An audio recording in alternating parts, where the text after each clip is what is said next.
Não simplesmente gostaria, mas eu quero nessa noite trabalhar com vocês o texto de Romanos 8. A carta aos Romanos, escrita pelo apóstolo Paulo, é considerada a carta magna, não apenas de Paulo, mas de toda a Bíblia. Quando a gente pensa em Romanos, quando a gente estuda teologia, é chamada a carta soteriológica, ou seja, que tem a doutrina da salvação.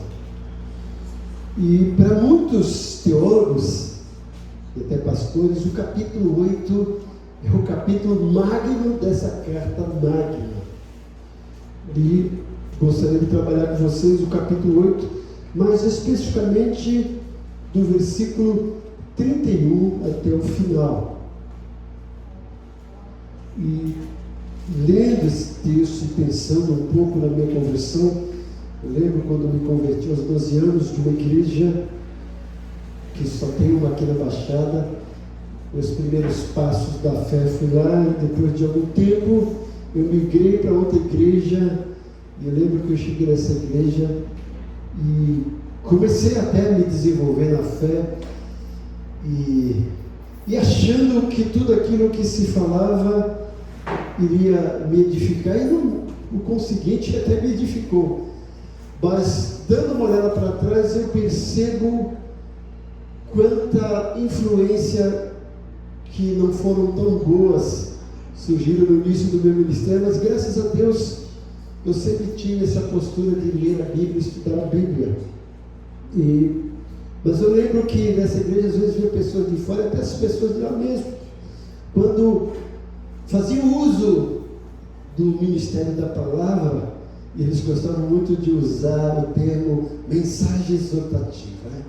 Parece que a igreja só exortava, só que eu não tinha noção exatamente do que era exortar, porque era só lenha, só lenha, só lenha, era só pancada, só pancada. E eu estava indo nessa, como diz hoje o jovem, nessa vibe, e depois eu falei, meu Deus, o que é isso? Parar por aí, né? E a gente vê que a Bíblia realmente fala do pecado, a Bíblia não omite, o pecado tem que ser tratado, certo? Mas em meio a tudo isso existe o amor de Deus. E quando a gente olha Jesus não passou panos quentes do pecado, não concordou, não, tudo bem assim mesmo, não. Ele condenou veemente o pecado. Mas nós temos que entender que o pecado é para ser combatido e não batido. É para ser combatido e não batido. Porque por trás do pecado há um pecador. Que embora possa ser um pecador obstinado, não apenas pontual, mas conceitual, mas que é uma vida que custou o sacrifício de Jesus. E eu não quero com isso amenizar isso aqui, gente, dizer que o pastor Zé Carlos é bonzinho e que a gente vai tolerar pecado 1000 vezes, não. Mas quando eu olho para a Bíblia, as ações de Jesus e as ações dos apóstolos de Jesus, eu penso um pouquinho nisso e eu falo, meu Deus, se eu pudesse voltar atrás, né? Quanta coisa errada que eu cometi que eu precisaria ter consertado. Mas como a gente não pode voltar atrás, mas a gente tem que pensar no presente e no futuro. E quando a gente pensa nessa carta, veja que o apóstolo Paulo, embora eu quero me deter nos últimos versículos, ele começa já dizendo, portanto agora já não há nenhuma condenação para os que estão em Cristo Jesus. Paulo está dizendo para aqueles que estão em Cristo Jesus, que foram lavados, remidos, que passaram por esse processo de salvação, estão sendo santificados, como o pastor Cléber falou aqui de manhã, que a salvação é instantânea, mas a santificação é progressiva. Então essas pessoas que estão nesse processo não tem mais nenhuma condenação, gente. Isso não quer dizer que tudo que você errar, Deus fala, não é isso, tá? Não me entendam mal, certo? Então, Paulo está dizendo, portanto, já nenhuma condenação há para aqueles que estão em Cristo Jesus. E aí ele vai para um versículo, depois dele tratar isso, o versículo que eu gosto também é o versículo 18, olha, considero que os nossos sofrimentos atuais não podem ser comparados com a glória que há de ser revelada. Paulo fala que nós não estamos mais condenados, porque Jesus já pagou o preço dos nossos pecados. Agora existe a consequência dos erros. E aí ele vai dizer que aqui, quando estamos aqui no mundo, apesar de não termos mais condenação, mas sofremos a consequência dos nossos erros e também a consequência por viver nesse mundo que jaz no maligno. E ele está dizendo que aqui existe sim sofrimento e que o cristão passa por esse sofrimento. Entretanto, a esperança do cristão é que esses sofrimentos não conseguem ser comparados com a glória que há de ser revelada na nossa vida no porvir.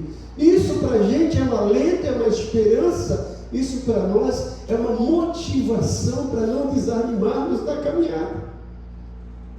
Aí Paulo continua isso, vai falar sobre essa glória futura, vai falar depois, para a gente entender a estrutura. Veja como Paulo é fantástico, ó. Não tem mais nenhuma condenação, mas vocês vão sofrer aqui.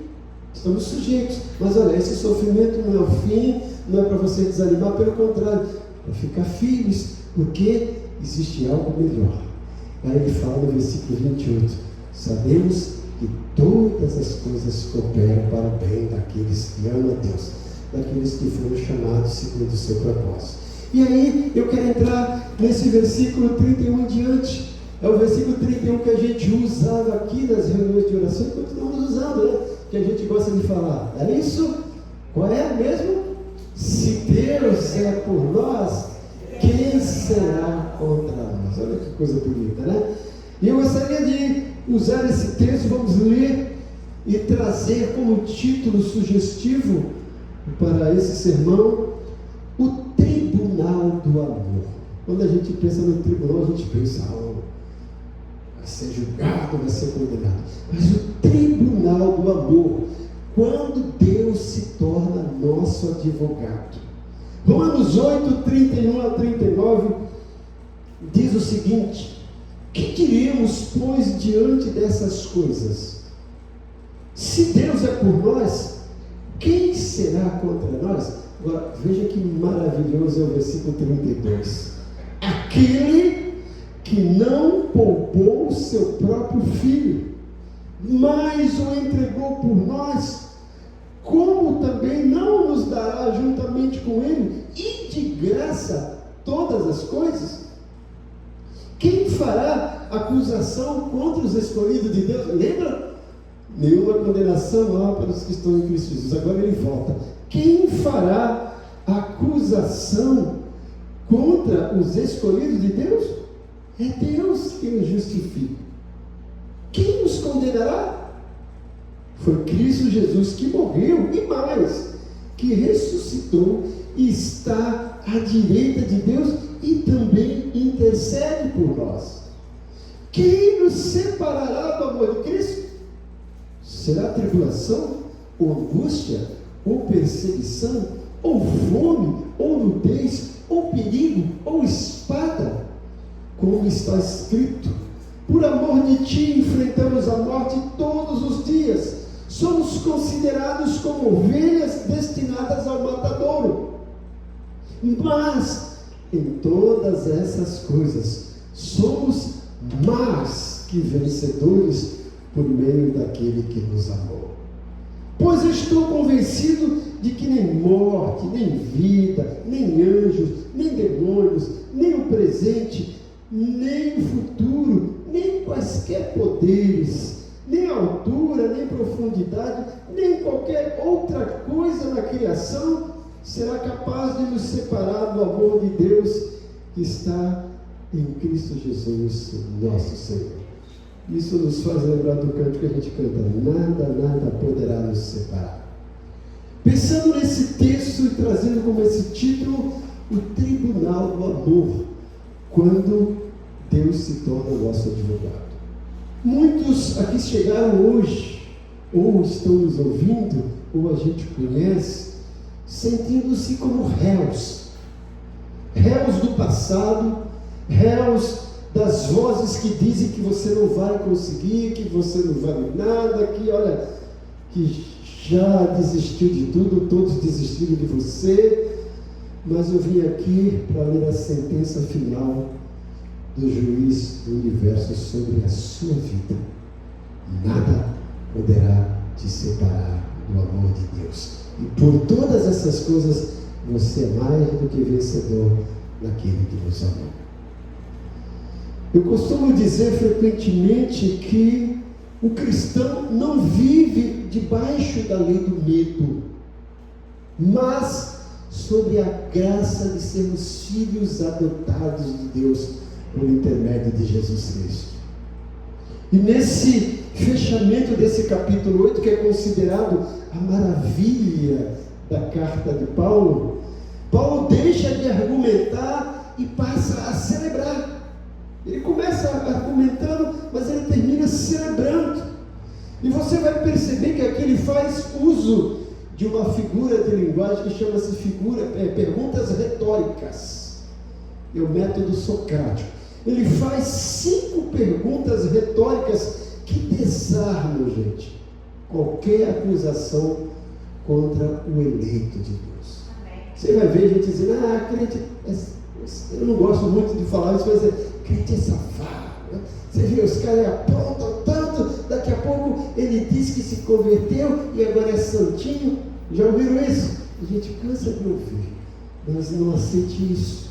Deus mudou sua vida. Eu preparei um devocional no outro canal sobre o ladrão da cruz, que alguns falam assim, olha, ele aprontou tanto e agora no final Deus salvou, isso é injusto. Ele teve o final para se arrepender e aproveitou. E muitos têm o final e não aproveitam.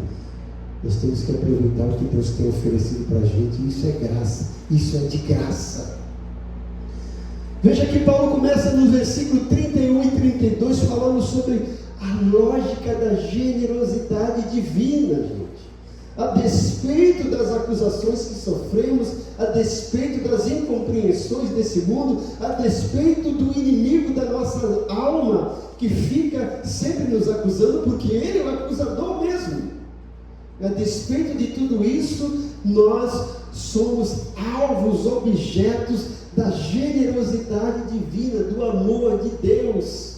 Paulo fala, olha, eu sou o pior dos pecadores, mas o amor de Cristo nos constrange. Deus prova o seu amor para conosco pelo fato de Deus ter enviado Jesus, mesmo nós ainda sendo pecadores. Veja que coisa bonita.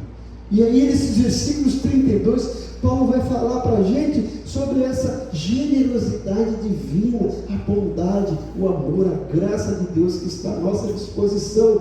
Ele começa dizendo, se Deus é por nós, quem será contra nós? E a gente responde, né? Ninguém.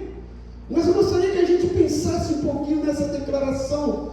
Paulo destaca que o ser contra não significa, em hipótese alguma, a ausência de inimigos. Porque quem aqui não tem inimigos? Me ensina, né? Se você não tem um inimigo humano, no mínimo você tem um inimigo espiritual. Satanás, que não está sozinho, está com no mínimo 1/3 dos anjos que caíram, que hoje são demônios. E o Demétrio pregou aqui recentemente sobre essas forças invisíveis que estão aí querendo roubar a nossa paz, tirar o nosso sossego e roubar a nossa identidade. Jesus mesmo disse que o ladrão veio somente para roubar, matar e destruir. Ele quer roubar a nossa identidade, ele quer destruir a nossa comunhão com Deus, ele quer matar o nosso desejo de servir a Deus. Ele é o nosso inimigo. Então, o fato de ninguém ser contra nós não significa a ausência de inimigos, mas a irrelevância deles, gente, a incapacidade deles diante da magnitude de Deus. Se o Criador do universo, o dono disso tudo, é o nosso fiador, o tamanho do gigante não importa, porque nós temos alguém que é maior. Maior é o que está em nós do que aquele que está no mundo. O argumento que Paulo usa é o argumento do maior para o menor. Ele vai dizer aqui no versículo 3, primeiro, se Deus é por nós, quem será contra nós? Aí ele dá lá o argumento, a garantia, aquele que não poupou o seu próprio filho, antes de graça nos concedeu, como também não nos dará juntamente com ele todas as coisas. Obrigado, Bia. Que coisa maravilhosa. Então, o que Paulo está dizendo aí, gente? Paulo está querendo dizer, se Deus já pagou o preço mais caro, que foi lá no Calvário. Por que ele negaria as necessidades menores do seu dia a dia? Ele não é um Deus que economiza graça. É um Deus que está com a graça à nossa disposição. Nós somos agraciados por Ele, somos agraciados pelo amor, pelo problema dele. Então o seu problema não é o tamanho da crise, é o tamanho da visão que você tem de quem está do seu lado. Porque às vezes a gente esquece do poder de Deus e diante do problema a gente superdimensiona aquele problema e esquece que maior é o que está em nós. E de que se Deus é por nós, quem será contra? O que Paulo está querendo dizer aqui, gente, não é que não exista inimigos, não existe problema. Existe sim. Mas esses inimigos e problemas não são nada diante daquele que é todo-poderoso. Para a gente entender isso, antigamente, quando era bom da coluna, eu gostava de colocar as crianças aqui no meu ombro aqui, que a gente fala cangote, né? Ficar. Já pensou o pai colocar a criança aqui? A criança está mais alta que o pai. Mas ela na verdade é mais alta que o pai? Não, certo? Então o pai coloca o filho aqui no ombro. Ele não é alto, mas ele está alto por causa do pai. Ele está na posição da altura por conta do pai. Nós somos mais que vencedores, mas é por aquele que nos ama. É pelo poder de Deus. O mérito não é nosso, o mérito é de Deus. Então, se nós temos Deus realmente como nosso Pai, nós podemos ter certeza que tudo que vem contra nós, o Pai está vendo. E se Ele está permitindo, Ele tem algum propósito nisso. Então, é para a gente ficar firme, consistente, seguro. Olha, eu tenho um Pai que é maior. Eu gosto muito de lembrar daquele texto do profeta Eliseu, eu não sei bem se é 2 Reis capítulo 4, capítulo 6, que o rei da Síria tramava emboscada contra o povo de Israel, e sempre que ele tramava, não dava certo. E aí ele chegou, reuniu os seus generais, seus soldados. Tem algum dedo duro, tem algum delator que está contando para o rei de Israel as nossas estratégias de guerra. Aí alguém falou assim: meu rei, não é nada disso. É que lá em Israel tem um homem de Deus que sabe dos teus planos, da tua câmara de dormir, antes de contar para a gente. Quem é ele? É Eliseu. E ele mandou um grande exército lá cercar Eliseu. Quando aquele exército chega, o servo de Eliseu Geazi, olha aquilo, estamos perdidos. Meu Senhor, olha. Eliseu, sabe nada, inocente. Abre os olhos dele, Senhor. Quando os olhos dele foram abertos, ele viu aquele exército de anjos. Porque maior é o que está em nós, gente. Nós temos que lembrar disso. Nós servimos a um Deus maravilhoso, poderoso. E se Ele é por nós, ai de quem se levantar contra nós. Então, Paulo está dizendo que nós temos essa generosidade divina. Podemos contar com o amor, com a provisão, com o poder de Deus. Quando algo fugir a nossa maneira de reagir, de agir, quando algo sai do controle, nós temos um Deus que tem tudo sob controle. Ele sabe exatamente o que está acontecendo, ele sabe como agir e quando agir da melhor maneira. Depois, no versículo 33 e 34, Paulo vai falar sobre a imprudência de toda acusação. Quem fará alguma acusação? Veja que no tribunal humano e o tribunal da nossa consciência é barulhento, faz barulho, traz aquilo tudo, mas o tribunal do céu está em silêncio, porque a sentença já foi dada. Essa sentença chama-se justificação. Nós fomos justificados. O Senhor nos justificou através dos méritos de Jesus. Quando lá no Calvário Jesus disse: Pai, está tudo consumado, aí se cumpre. Portanto, nenhuma condenação há para aqueles que estão em Cristo Jesus. A intercessão de Cristo, Paulo vai falar que ele está intercedendo. Veja que ele diz aqui no versículo 33 e 34, vale a pena repetir. Ele diz o seguinte, versículos 33 e 34: quem fará alguma acusação contra os escolhidos de Deus? E aí, para responder isso, você só tem que ter certeza: você é escolhido de Deus? Se é, a resposta é não, ninguém. Quem fará alguma acusação contra os escolhidos de Deus? E Paulo mesmo responde: é Deus quem justifica. Não é o seu merecimento, não é a sua boa conduta, não é o seu gabarito, não é o seu status espiritual, é Deus. A justificativa vem lá do céu, não vem da terra, é Deus que o justifica. E aí ele diz: quem os condenará? Foi Cristo Jesus que morreu, e mais do que isto, também ressuscitou, está à direita de Deus e também intercede por nós. Olha que coisa bonita, gente. Quem vai acusar? Deus justifica. Quem vai condenar? Jesus já morreu por nós, e Ele não apenas morreu, ressuscitou. E não apenas morreu e ressuscitou, está assentado à direita de Deus, intercedendo por nós. Que coisa bonita, gente. Olha, nós temos essa convicção de que a morte de Jesus foi o nosso benefício. A ressurreição dele dá o poder de nós gozarmos desse benefício. E ainda temos a intercessão dele.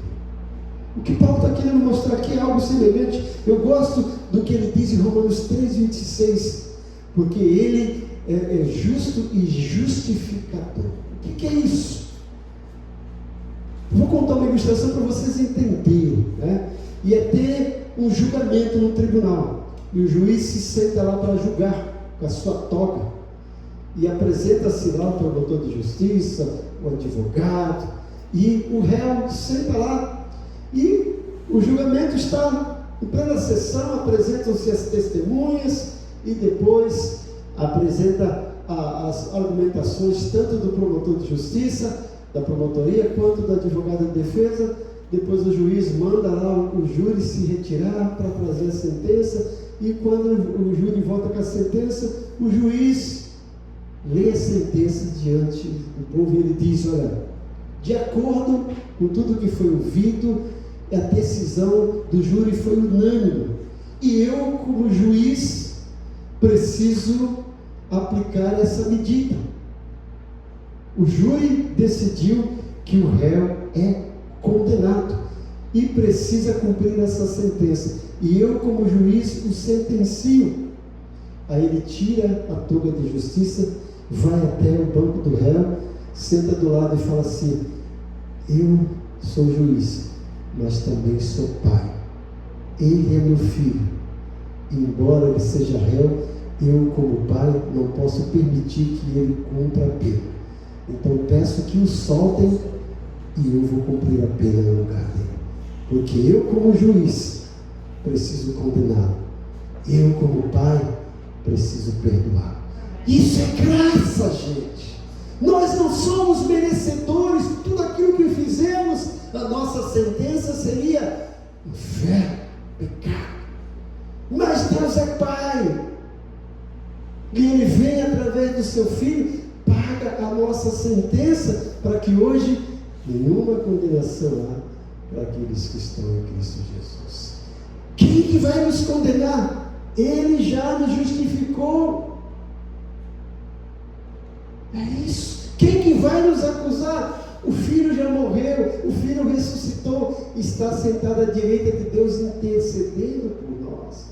Então nós somos objeto dessa generosidade divina, e nós estamos diante de uma acusação que é improcedente, não procede. Se o inimigo bater na tua porta: olha, você é um miserável pecador.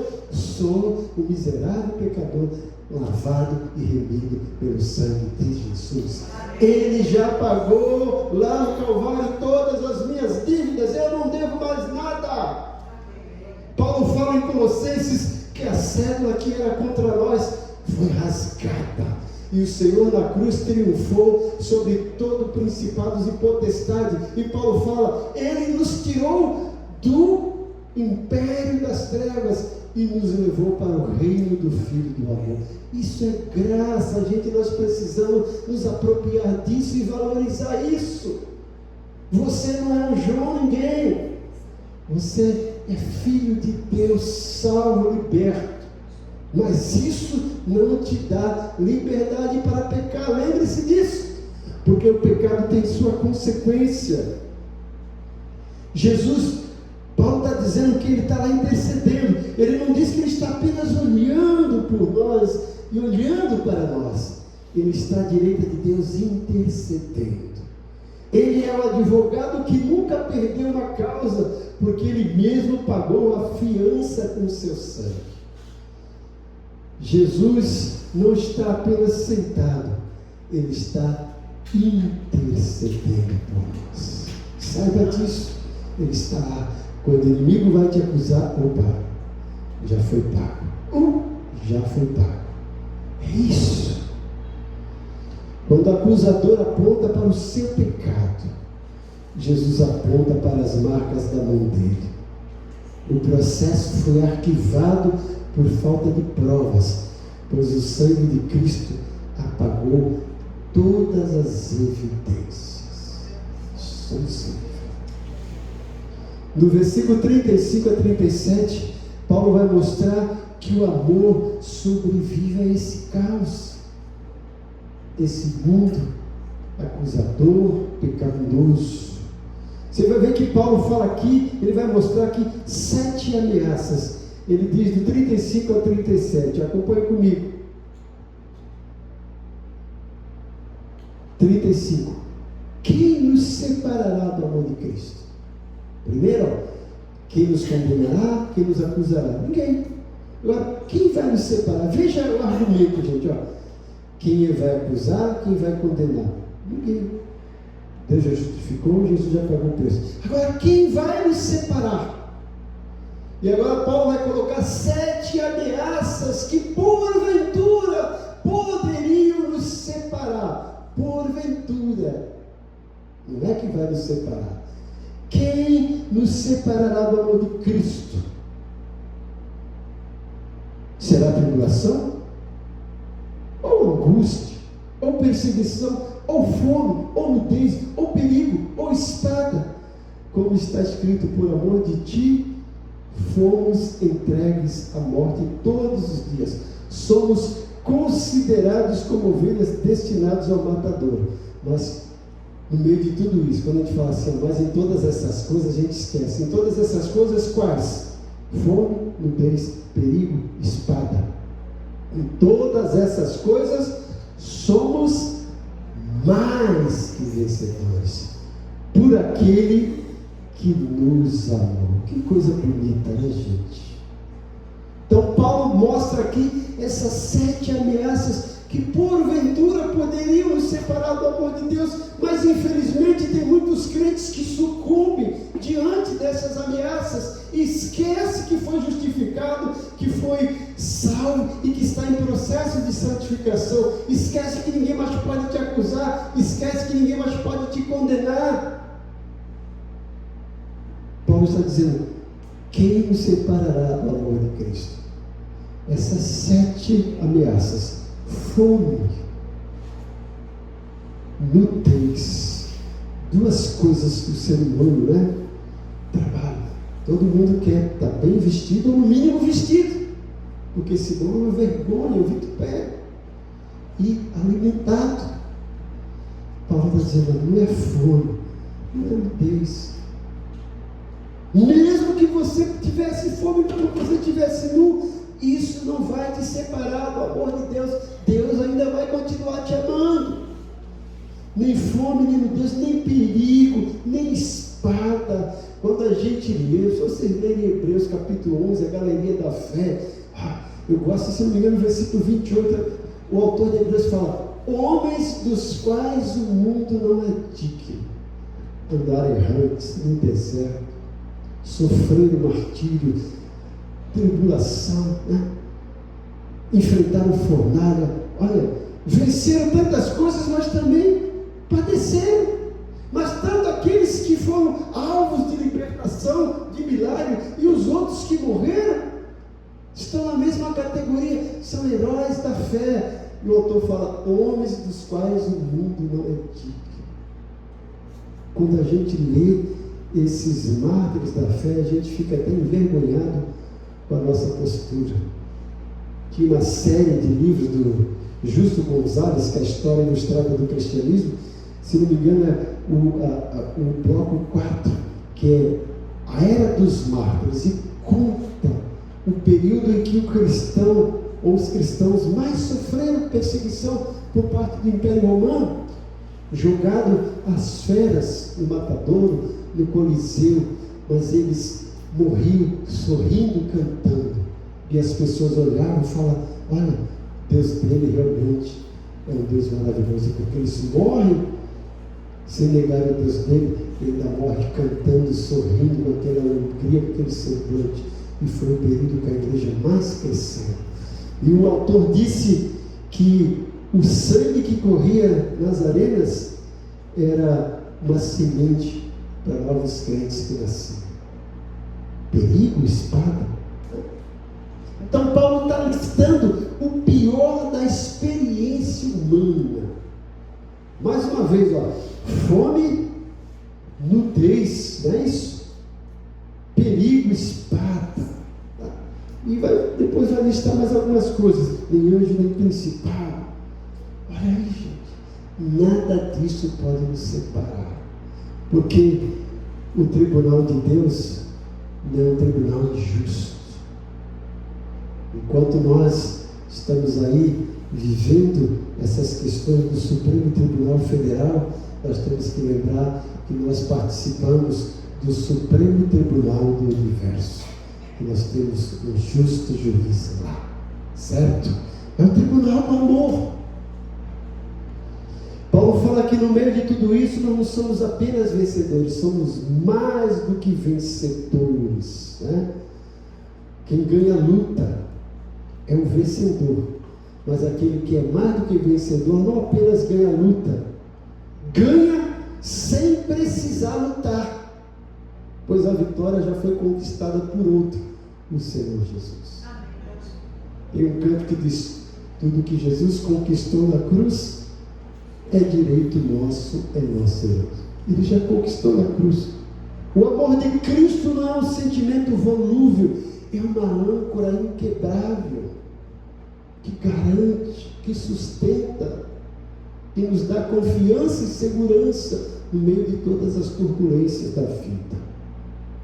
Então, é o amor que sobrevive ao caos. Por isso que Paulo fala em Coríntios 13, que o amor tudo crê, tudo suporta, tudo sofre, e o amor nunca acaba.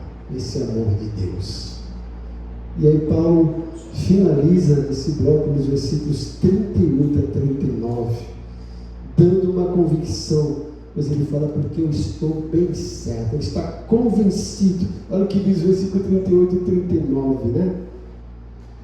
Pois eu estou convencido, eu estou bem certo, de que nem morte, nem vida, nem anjos, nem demônios, nem o presente, nem o futuro, nem quaisquer poderes, nem altura, nem profundidade, nem qualquer outra coisa da criação seja capaz de nos separar do amor de Deus que está em Cristo Jesus, nosso Senhor. Olha que coisa bonita, gente. Paulo diz, estou convencido. Não é uma opinião dele, não é um achismo, é uma certeza teológica, é uma convicção. Ele fala, nem morte, ou seja, nada que nos tire aqui desse mundo, nem a vida com as suas pressões, com os afazeres, com a falta de emprego, com a desigualdade, com as turbulências, com a enfermidade, nada disso, gente. Nem o futuro com as nossas incertezas, com as nossas ansiedades, nada disso pode nos separar da fonte, da graça, do amor de Deus. A gente tem que vibrar com isso, tem que celebrar com isso, gente. Porque a nossa salvação custou caro. Custou a vida do único Filho de Deus. E quando a gente lê Efésios capítulo 1, né? O Pai nos separou, o Filho nos salvou, o Espírito Santo veio e nos selou. Por isso que não há nenhuma condenação, porque nós estávamos mortos nos delitos e pecados, era por natureza filhos da ira, afastados de Deus. Mas, versículo 4 de Efésios 1, que coisa bonita, essa conjunção adversativa.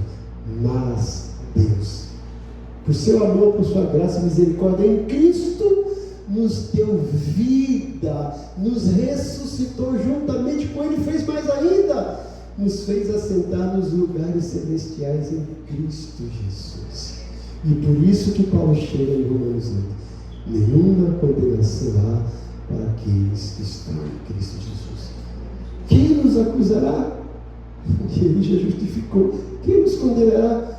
Cristo já morreu, Cristo já ressuscitou, está sentado à destra de Deus. Quem vai nos separar? Porque eu estou bem certo que nem morte, nem vida, nem anjo, nem principado, nem coisas do presente, nem do porvir, nem quaisquer outras criaturas poderá nos separar do amor de Deus que está em Cristo Jesus, nosso Senhor. Eu gostaria de encerrar lembrando e reforçando que o amor de Deus não é algo que você segura, mas é algo que segura você. Você está amparado, você está seguro por esse juiz justo, que ao mesmo tempo é juiz, mas ao mesmo tempo é pai, que não tolera o pecado, mas ama o pecador, que deixa que as consequências do pecado venham sobre nós, mas que está sempre de braços abertos para nos perdoar e dizer: vinde. Por isso que eu gosto daquela música que a Beth gosta: eis-me aqui outra vez, Senhor, eis-me aqui outra vez. E Ele está sempre de braços abertos, como o pai do filho pródigo.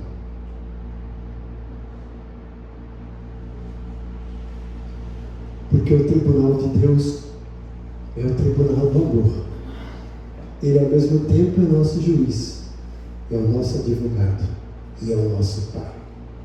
Curva sua cabeça, vamos orar um pouco.